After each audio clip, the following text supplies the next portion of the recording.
diváci, po tom, čo nám zaspieval Joďo Duchoň, ako ste správne uhadli, nastala drobná technická porucha, nakoľko kameramanovi zavolala jeho mamka. Týmto ju pozdravujeme. Dobrý deň. Dobrý deň, teta. Ahoj. Chod opiť každý útorok, teta, každý útorok.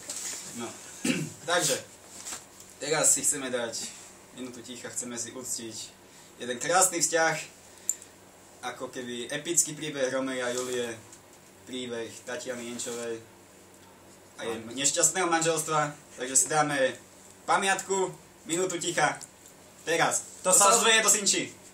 Už ďakujem.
Takže myslím, že takto sme si to uctili. Jej prítomnosť bola silná, ako keby tu bola s nami.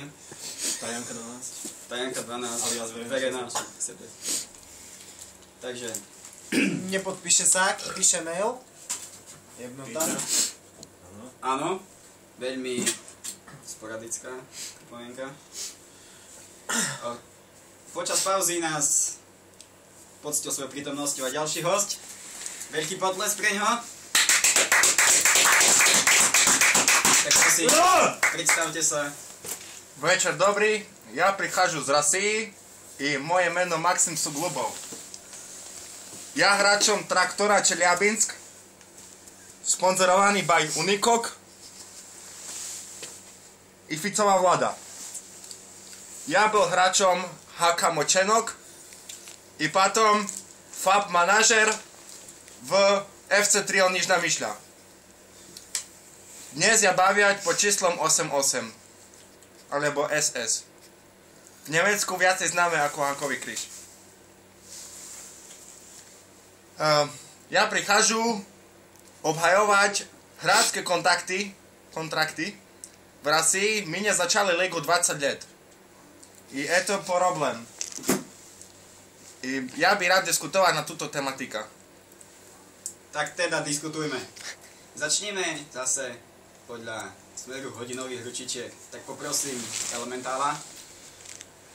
Elementál sa vyjadruje k tomu, že ste boli takí chuj a tak sa nedobre bavili, že tretia liga nebola dojsť, za to vás zrušili a kontrakty neboli podpísané, za to bol nemáce peniaž. Ja je veľmi zaujímavé napadnutie tejto strany. Chcete sa snáď obhájiť?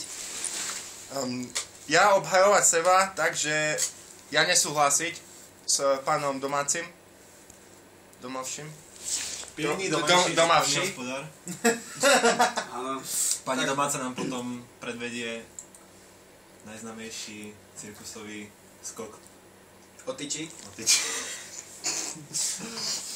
Ktorý bol aj v známom diele Duša na tanieri, kde bol hosťom Jaroslav Ik. Takže nám by napríklad celkom aj zaujímalo, aká je vlastne situácia v pozemnom hokeji, alebo v vzdušnom po prípade, v Spojených arabských lazaretoch. My v Spojených arabských Nazaretoch takéto športy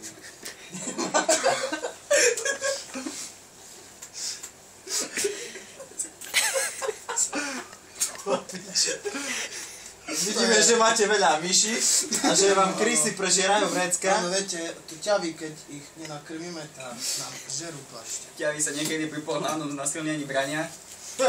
To som nechcel takto nahlas povedať, ale keď už to vyšlo Nehambite sa, už. ja áno, priznávam. Áno, máme tu aj ortodoxnú poznámku ďalšiu. Áno, Dneska sme tu my a ty a môj kokot je chlpatý. áno, to vieme už dávno počúvať. Čítanie z Molocha. To